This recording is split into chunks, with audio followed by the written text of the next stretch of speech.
The heck is playing here? So hello everyone. Today I am going to explain you how JavaScript runtime handles and how JavaScript handles asynchronous callbacks and async tasks.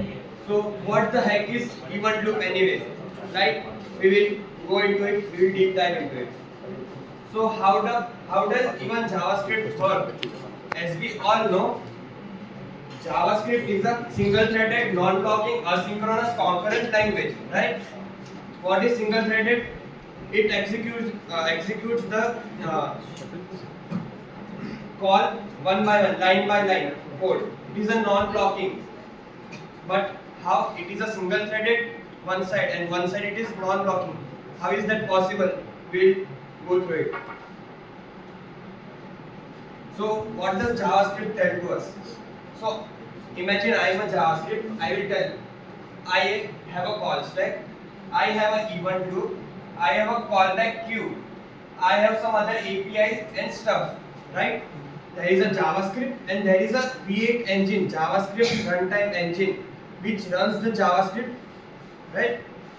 So I cloned the code of V8 engine and I have some curiosity that how JavaScript is handling the set timeout function, right?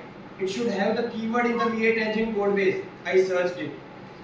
So wonder what did I get? There is no such thing. There is no fetch API in the V8 engine. Then how it is working? How JavaScript is running without all that? We are using fetch, set timeout, set interval, right? But the runtime is not having all that. How is that working?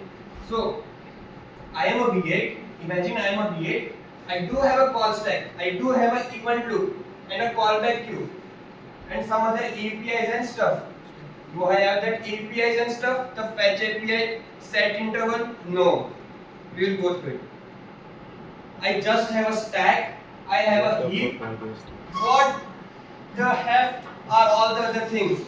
I only know about a call stack and a heap. I am a V8 engine. I can run JavaScript code. I am a runtime from JavaScript. I don't know all the other things. What are these? I know what is a stack, what is a heap. So this is a basic structure of a V8 engine runtime for a JavaScript. So heap, it runs, it allocates all the memory for our code. We will not deep dive into the heap. We will go to the stack. The stack is a current execution. It executes the code line by line. So what happens is, this is the web APIs. This is where the magic happens. This is where the asynchronous code happens.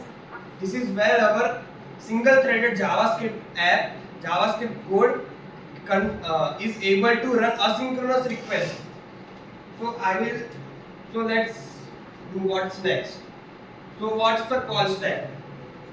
The call stack is one thread is equal to one call stack. That means one execution at a time. So call stack can execute a code. One thread means one call stack. If we have two threads, we have two call stacks. We can concurrently run two code snippets at a time. But JavaScript is a single threaded. So it has a one call stack and it can run one event at a time. So how does it handle a multiple things? Like if I open a browser, it runs a JavaScript. Right? Script file, script.js. It runs a fetch API. It renders the DOM all parallelly, all at a time. Right?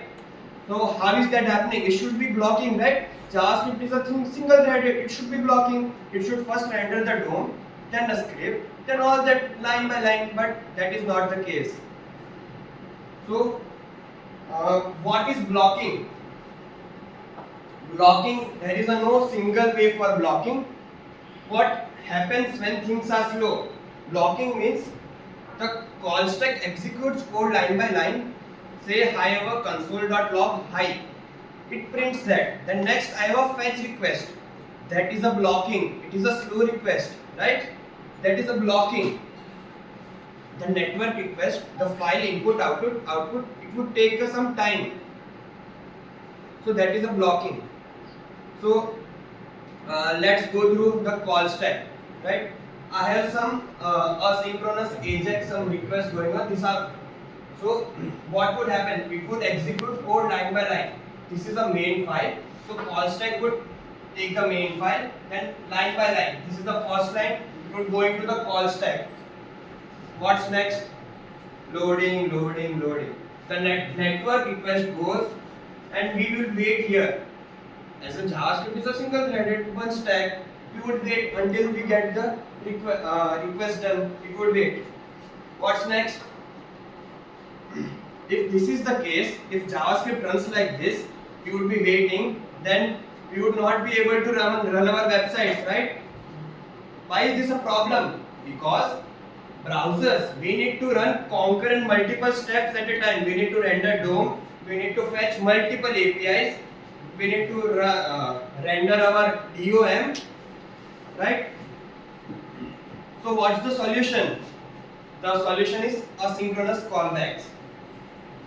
Here's a function, you take this function, whenever your task is done, call back. That is what asynchronous callbacks tells. So how does this work? Right? From this code snippet, so what output would be there? First we'll get hi, then JS config EU, then we will get there. How would this work? So this is a call stack. We have a main function, main file, then a set. We already logged the hi, then set timeout. It would go in the stack. It is a blocking. Forget what is a queue, event loop. Forget that. It goes somewhere. Magic happens, right?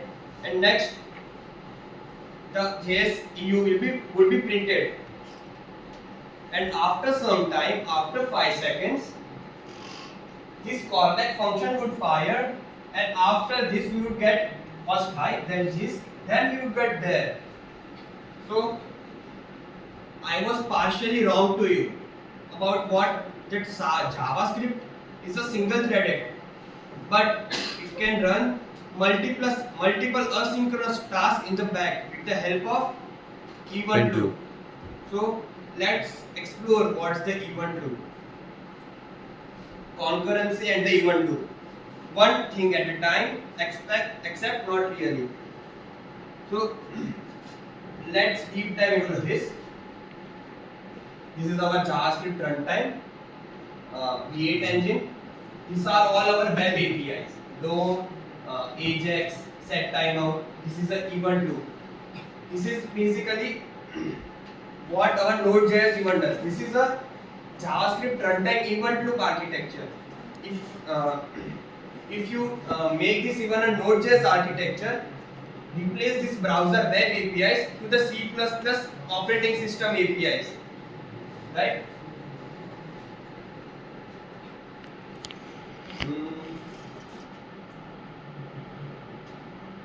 So let's explore that same example. Hi is set timeout and JS config EU.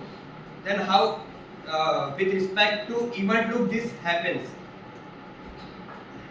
First, the first line of code executes. It's moved to the call stack, right? It moves to the call stack and console. We got a console hi. Then next, we got a set timeout. This is a async function. This is not the V8 engine. This source code, the set timeout code, source code is not available in the V8 engine. So it fetches, it makes the request to our web API, to the browser. Our browser consists the set timeout, fetch, all that in the browser.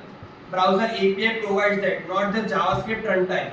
So this set timeout makes a API, makes a request to our web API, a browser, a Chrome.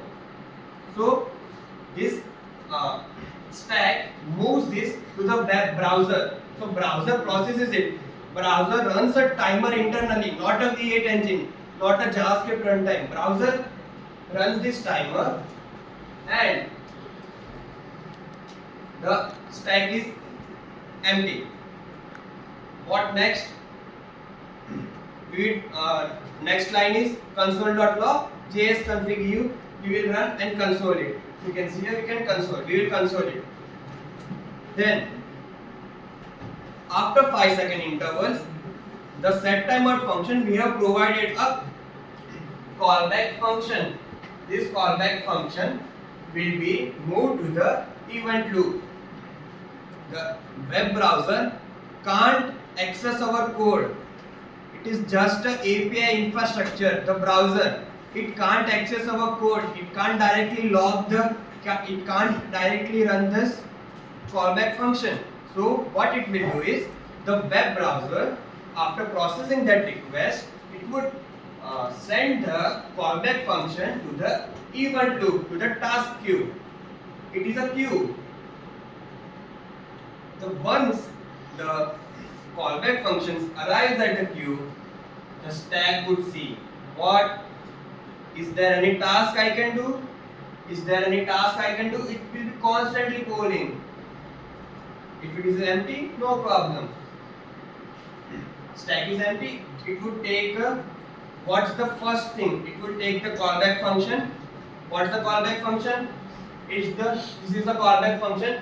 The callback function tells us to log the there. It would log the there. It will log the there here, right?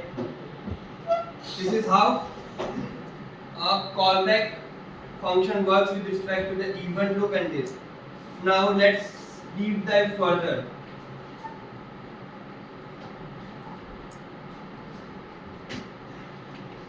The queue, we can further divide queue into a task queue, a macro queue, or a micro queue.